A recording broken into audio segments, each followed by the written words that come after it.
ಭಾರತದ ಖ್ಯಾತ ಡಿಸ್ಕಸ್ ಥ್ರೋಪಟು ಹಾಗೂ ಅರ್ಜುನ ಪ್ರಶಸ್ತಿ ವಿಜೇತ ವಿಕಾಸ್ ಗೌಡ ಬೆಂಗಳೂರಿಗೆ ಆಗಮಿಸಿದ್ದಾರೆ. ಇತ್ತೀಚೆಗೆ ಕೊರಿಯಾದಲ್ಲಿ ನಡೆದ ವಿಶ್ವ ಅಥ್ಲೆಟಿಕ್ಸ್ ಚಾಂಪಿಯನ್ಶಿಪ್ನಲ್ಲಿ 7ನೇ ಸ್ಥಾನ ಗಿಟ್ಟಿಸಿದ ವಿಕಾಸ್ ಲಂಡನ್ ಒಲಿಂಪಿಕ್ನತ್ತ ದೃಷ್ಟಿ ಹರಿಸಿದ್ದಾರೆ.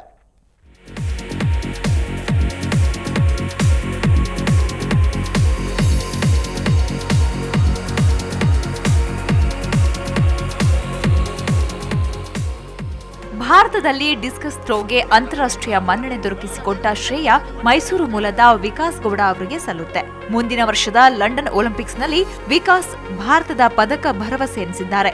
ಈ ಬಾರಿಯ ಅರ್ಜುನ್ ಪ್ರಶಸ್ತಿಗೂ ಪಾತ್ರವಾಗಿರುವ ವಿಕಾಸ್ 7 ವರ್ಷಗಳ ನಂತರ ತವರಿಗೆ ಬಂದಿದ್ದಾರೆ.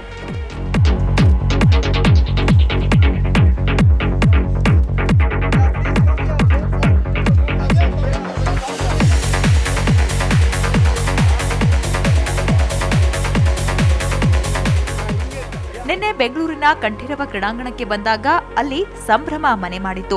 ಕರ್ನಾಟಕ ಅಥ್ಲೆಟಿಕ್ಸ್ ಸಂಸ್ಥೆ ಕಾರ್ಯದರ್ಶಿ ಸತ್ಯನಾರಾಯಣ ಸೇರಿದಂತೆ ಕೆಲ ಯುವ ಅಥ್ಲೀಟ್ಗಳು, ಕೋಚ್ಗಳು ವಿಕಾಸ್ರನ್ನ ಆದರದಿಂದ ಬರಮಾಡಿಕೊಂಡ್ರು. ವಿಕಾಸ್ ಜೊತೆಗೆ ಅವರ ತಂದೆ ಹಾಗೂ ಭಾರತದ ಮಾಜಿ ಅಥ್ಲೀಟ್ ಶಿವೇಗೌಡ ಕೂಡ ಹಾಜರಿದ್ರು. ಇದೇ ವೇಳೆ ಮಾಧ್ಯಮಗಳೊಂದಿಗೆ ಮಾತನಾಡಿದ ವಿಕಾಸ್ ಅರ್ಜುನ್ ಪ್ರಶಸ್ತಿ ದೊರಕಿದ ಸಂಭ್ರಮ ಹಂಚಿಕೊಂಡ್ರು.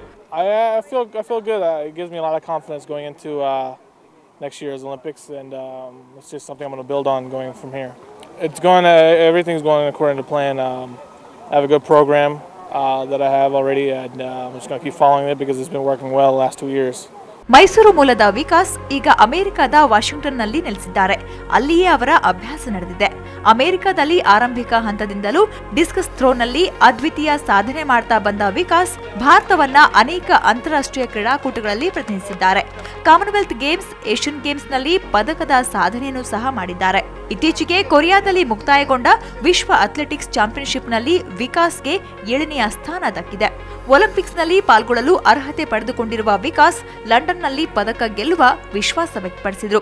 Yeah, it's been a while since I've been to Bangalore. 2004 when I came and competed, I was here, and I've been really busy, so I'm happy I got to come back here after World Championships. Yeah, it brings back a lot of memories in this stadium. This is where I first started track and field, so this is where everything began for me. No, it's a great honor. I was very happy yesterday when I received it, and just going to keep continuing to use that as motivation to do bigger and better things.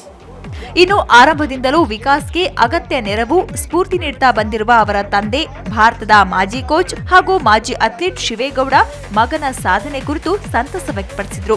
ದೇಶಕ್ಕಾಗಿ ತಮ್ಮ ಮಗ ವಿಕಾಸ್ ಒಲಿಂಪಿಕ್ಸ್ನಲ್ಲಿ ಪದಕ ಗೆಲ್ಲುವುದೇ ತಮ್ಮ ಕನಸು ಅಂತ ಹೇಳ್ಕೊಂಡ್ರು. ನಮ್ಮ main ಗುರಿ ಏನಪ್ಪಾ ಅಂದರೆ ಭಾರತ ದೇಶಕ್ಕೆ ಒಲಿಂಪಿಕ್ಸಿಂದ ಮೆಡಲ್ ತರಬೇಕು ಅಂತ. ಟು ಮೇಕ್ ಶೂರ್ ದಟ್ 2012 ಒಲಿಂಪಿಕ್ಸ್ಗೆ ಭಾರತ ದೇಶಕ್ಕೆ ಮೆಡಲ್ ತಂದೆ ತರ್ತಾನೆ ಅನ್ನೋ ಒಂದು ಕಾನ್ಫಿಡೆನ್ಸ್ನಲ್ಲಿ ನಾವು ಈ ಪ್ರೋಗ್ರಾಮ್ ಮಾಡ್ತಾ ಇದ್ದೀವಿ. ಇವಾಗ 7 ವರ್ಷಗಳ ನಂತರ ಬೆಂಗಳೂರಿಗೆ ಬಂದಿದ್ದ ವಿಕಾಸ್ ಮೊಗದಲ್ಲಿ ಸಂತಸ ಲಾಸ್ಯವಾಡ್ತಾ ಇತ್ತು. ತಮ್ಮ ಹಳೆಯ ದಿನಗಳ ನೆನಪುಗಳು ಅವರನ್ನ ಆವರಿಸಿಕೊಂಡಿದ್ವು. ಅವರನ್ನ ಪುಟಾಣಿ ಅಥ್ಲೀಟ್ಗಳು ಸೇರಿದಂತೆ ಕೋಚ್ಗಳು, ಅಧಿಕಾರಿಗಳು ಸುತ್ತುವರೆದಿದ್ರು. ಅರ್ಜುನ ಪ್ರಶಸ್ತಿ ವಿಜೇತ ವಿಕಾಸ್ ಅವರಲ್ಲಿ ಧನ್ಯತೆಯ ಭಾವ ಆವರಿಸಿಕೊಂಡಿತ್ತು.